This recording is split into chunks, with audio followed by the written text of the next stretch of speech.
We are going to have a gentleman by the name of Campbell Martin to come up and talk to us. And why this is a really exciting moment is because he's one of the first to come back um, post-pandemic. We all know that Peace Corps had to bring everyone home, so it took a bit of time to get volunteers back into the field. So it's really an exciting moment for us to have someone who just returned a couple of months ago to be able to talk to us about his experience.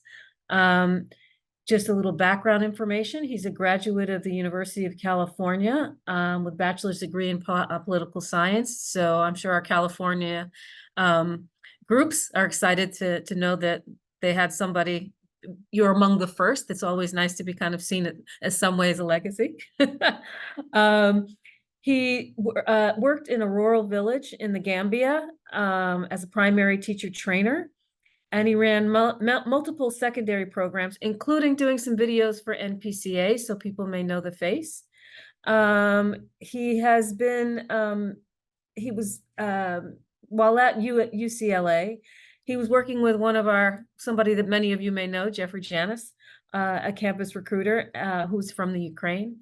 He's also, Jeffrey is also on the NPCA board. So Jeffrey and Campbell have stayed in touch throughout his Peace Corps experience. So we are excited that the two of them will be able to engage in a dialogue and bring us closer to the new, if you will, the new Peace Corps post-pandemic. So without further ado, let me pass the mic over to Campbell and to Jeffrey and welcome you both here. Thank you so much. All right, so Campbell, I think you're still muted, it looks like. How about now? Am I verbal? No. Perfect. All right. Hello, everyone. So it is truly my honor to be able to talk to Campbell. As Carla says, I actually met Campbell about 5 years ago, and he had applied to Peace Corps during COVID in early 2021 and did not get in until 2022 and then left in June of 2022. So he just came back in July, and he is a rock star, and I'm thrilled to have him. So I'm just going to ask him some quick questions. I'm going to do about 10 minutes of questions with him, and then we will open it up to questions in the chat box. So first question, so Campbell, I'm curious how you think that your experience was different from other RPCVs who went pre-pandemic. Sure. First of all, hi, Jeff, and everybody else. Really excited to be here. Thank you for having me. As for how my experience might be different to folks from before the COVID times, I think I actually came up with this from something, Jeff, you said to me, which was your experience of COVID, having been a volunteer, was like, oh, this is not as big of a deal. Like you've dealt with like the isolation stuff before, but you had said like, oh, I have all these amenities around me. And so I came at it from the reverse end of things, where COVID was real tough and definitely had those feelings of isolation and feeling a little bit restricted in what I was able to do. So that when I went into service, although the amenities looked much different, the environment looked much different, this wasn't my first time encountering like, serious isolation. It was a different kind for sure, but it was still kind of an interesting preparation. And that's something that I think, current and future volunteers, they're going to have that resilience coming in that maybe folks pre-COVID may not have had. Great. So as I said, you've been back. I think you came back, I know it was early July. Curious, how has your readjustment been going? What has that been like for you? Yeah, I was very lucky that mom and dad are putting me up. So I was able to go straight back home. They they had like, my favorite foods ready for me when I got back. So I was very lucky for that. I found like the reverse culture shock to be pretty profound, and especially just in like those knee-jerk reactions, just those like customs that I trained myself on every day. Like Gambia is 95% Muslim, so I learned to say inshallah, which translates to God willing. And so like I'd be with my Christian American friends and I'd be like, oh yeah, I'll be over at your house, at 2 o'clock, inshallah. They'd be like, what? And I said, oh, I'll be there at 2, right? And so unlearning all of that. Eye contact was another big thing. It's pretty rude to make eye contact with folks in the Gambia. But of course, if you're not making eye contact with folks in America, they think you look a little bit suspicious. So again, just those little subtle things that make a real difference in interactions that I had to learn going in and had to unlearn coming back out. So with that, I'm going to throw in one kind of a side question to that. I know you were in a very, very rural area. Yeah. What was it like coming back and all of a sudden having electricity and having running water and having all of those wonderful things that we take for granted? Well, having all those wonderful things was wonderful. But I think it made me appreciate it more. I think for the first like 4 weeks I was back, I woke up every day and I thought to myself, oh, I'm here. I'm back in the States. Um, and just even now, like I went on a run before this call, and before Peace Corps, I wouldn't have like, been one of those people to like stop and smell the roses. But just like going out for a run and like seeing folks with whom I could speak English with and greeting folks and like having a better ability to relate to their experience. Um, and just kind of like a better appreciation for that. I think was something that yeah. So yeah, it was nice coming back, and I think I have a greater appreciation for it now. Great. So I'm curious, how do you think your Peace Corps experience helped to prepare you in terms of both your personally, but also career services for your next step in your life? Yeah, I think, and I'm sure this is an experience that many RPCVs will share, I think the ability to be resilient, to be a self-starter, to be able to navigate within ambiguity, to find that inner strength, to pivot, I think is a big one. Like, one expects one project to work out. I'm sure all of us have had that experience. We went in thinking a project was going to go well, and then a wrench was thrown in and we had to pivot. And I think coming back, that's something I'm much more flexible on nowadays. And going forward into jobs, it's like, applying for jobs, I think about like, well, what if the electricity goes out in the next job that I have? And I'm like, well, you got a pen and paper? Like I can keep working. Whereas other people may not necessarily be able to pivot so quickly or have those those backup options. But like I worked analog for 2 years. So I'm happy to go back to it when the time calls for it. So, I mean, when you say that, I keep thinking to myself, so what would you say you were like before Peace Corps in terms of being flexible and going with the flow? And was that a huge shift for you, or was that an easy transition to get used to? I think I consider myself a pretty flexible person. I think I consider myself someone who always had a plan, and I was keen to see that plan like executed. So like I was a good planner. But I was also flexible like when things came up. And then what I think Peace Corps kind of dialed that to an 11, right? And I think that speaks a lot to like the kind of people that Peace Corps accepts, and the way that those people kind of have to rely on those pre-existing skills, right? So maybe I was already pretty flexible, and then it just really, I really got to flex that muscle and practice that over the last 2 years. Not to say that if someone is very type A that they couldn't do Peace Corps, and they'll certainly learn that. But I thought I was pretty flexible before, and I learned, okay, there was a lot I could learn, and I did. So if someone were to talk to you about doing Peace Corps and they weren't sure the impact they'd have and they didn't really know if it was worth it, what would you say to them? I would say that a lot of strategies that you hear, the stories that people tell, the posts that you see online, or even like money raised or the amount that a grant, the amount of a grant that one received, those are kind of like the big things that are very easily advertised and should be. But I found that the more meaningful thing for me was those kind of personal connections that I made with folks in my village and those little moments that I had. And I'll keep an eye on time. I can expand on that, but I'll depend on you, Jeff, for time. But those are the kind of things that like that'd be really hard to like tell people as a story. Oh, I made a really good friend in Gambia. People are like, yeah, and they wouldn't necessarily get the dynamic that I would have had with that person that was actually like really profound. And so I think people don't necessarily give credit to those personal connections, and they don't know how those connections actually affect a person maybe until years later. Maybe it's a student who is inspired to go on to seventh grade when their parents have expected them to stop at grade 6, but you don't get to see that, for example. Yeah, that's what I'd say to that. So on that, then what would you say was your greatest success as a Peace Corps volunteer? My greatest success, I would have to say, is only getting 3 parasites. I'm seeing Oh. some good reactions from folks with their cameras on. Thank you.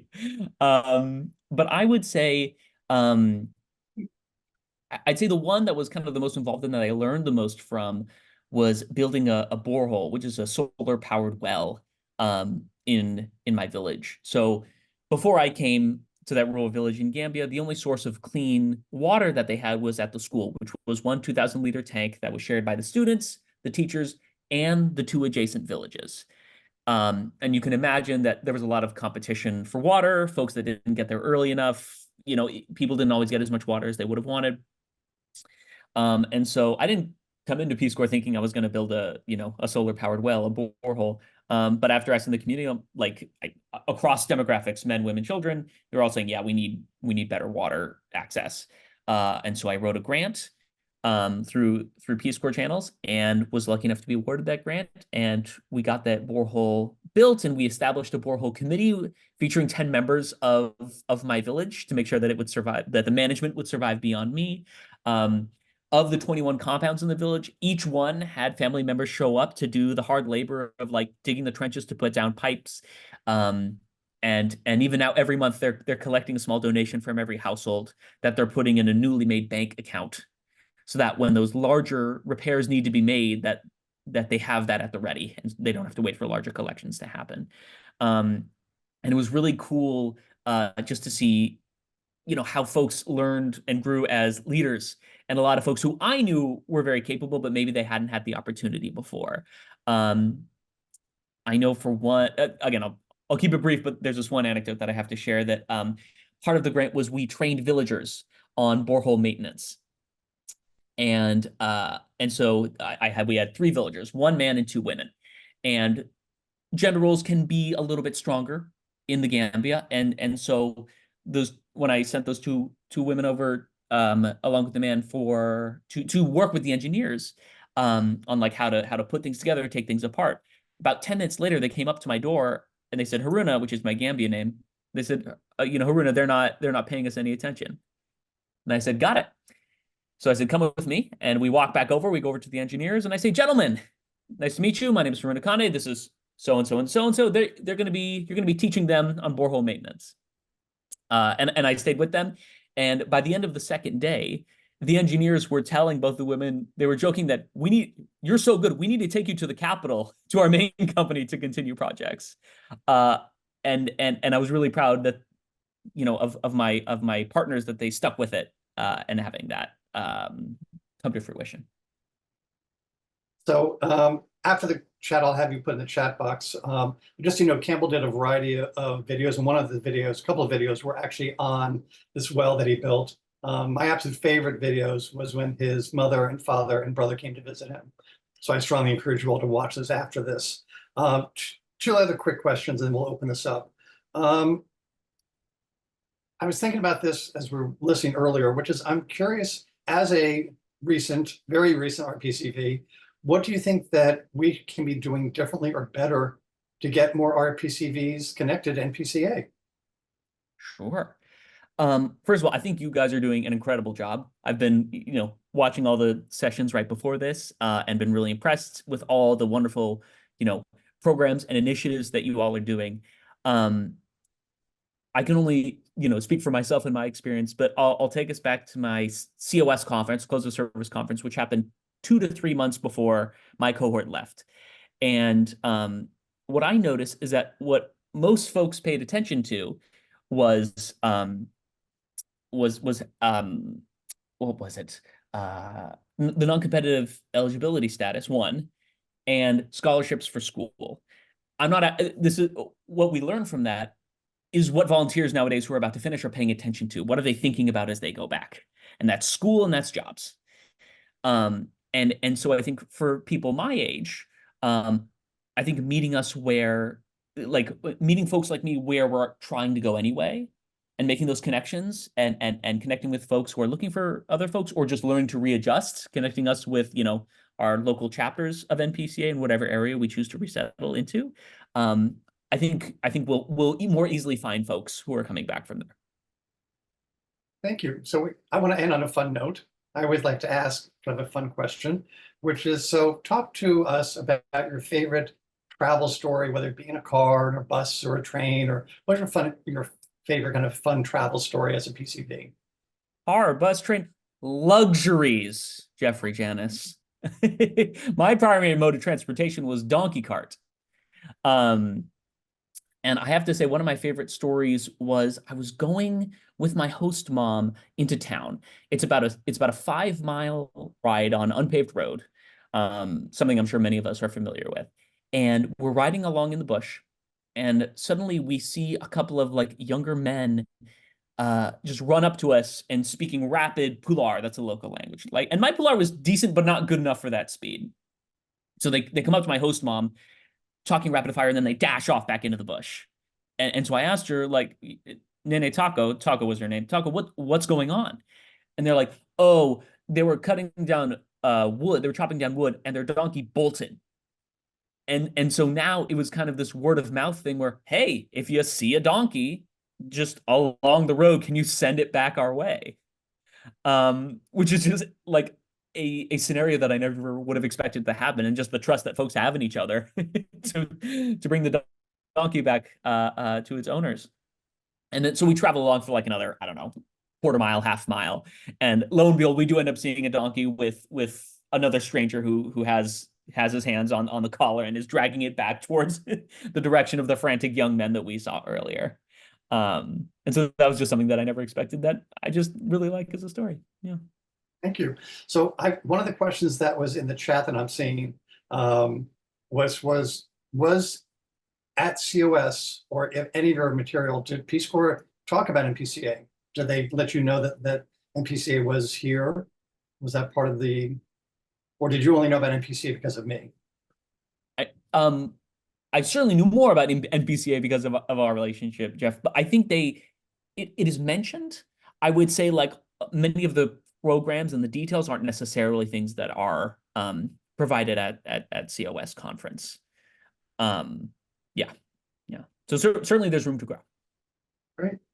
So I was trying to look at the chats also. I'm not sure, Carla, were there anything that you saw in the chat that we want to make sure that we ask Campbell in the 2 minutes we have left, 1 minute? Travis is the one who's monitoring the chat, so I'll pass it over to him. No questions thus far. We're just having a lot of fun in the chat. So if you're not there, encourage you to join us. Okay. So give it maybe any last minute questions for him. If not, I'll say, Campbell, it's great to have you home. And I'm looking forward to seeing you. Hopefully you'll come back to LA. He's actually up in Northern California. He and I were in the chat box. He was like, oh, Garamendi's right next to my district where I live. So Jeffrey, we do have a hand up in the chat. Sala? looks like Sala Sweet. You want to unmute yourself? Yes. Yes, very briefly. I'm working with somebody with Rotary to do a project in Gambia in a village, and there is a Peace Corps volunteer there. And I was wondering if you could provide your information. Maybe you could. I'm going to connect with her, and maybe you could as well. Sure. Yeah. Let's exchange some direct messages and we can make that happen. Okay. I put it in the chat directly to you. Okay, cool. I'll find that. Thank you very much. Thank you.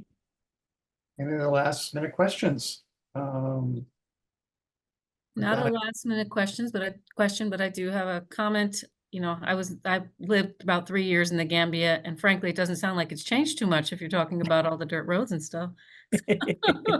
They're working on it, but you're right. Campbell, if you can put in the chat just how to get access to all of your videos, I think people will really enjoy looking at those. They're Absolutely, I will. so with that, I'm not sure who I turn it back to. I guess I'm turning it back to whoever's next. Me. Okay. Really, Campbell, Jeffrey, thank you very much. You know, it is we don't get many opportunities really to hear the voice of new volunteers for obvious reasons, and to have this type of exchange, I think, kind of triggers our own memories of our own personal experience, and helps us to remember why we loved it so much. So I would be remiss if I didn't say we hope that you will join NPCA, and that we hope that you join some of the local chapter in your area. I'm sure that they would be happy to have your voice, to have that knowledge, etc., and really to be able to welcome you into fold and to help you with the whole readjustment process, which is a process. that lasts quite a while. So I'll end on that note with you too, and just thank you again for your support. Thank you so much. Okay.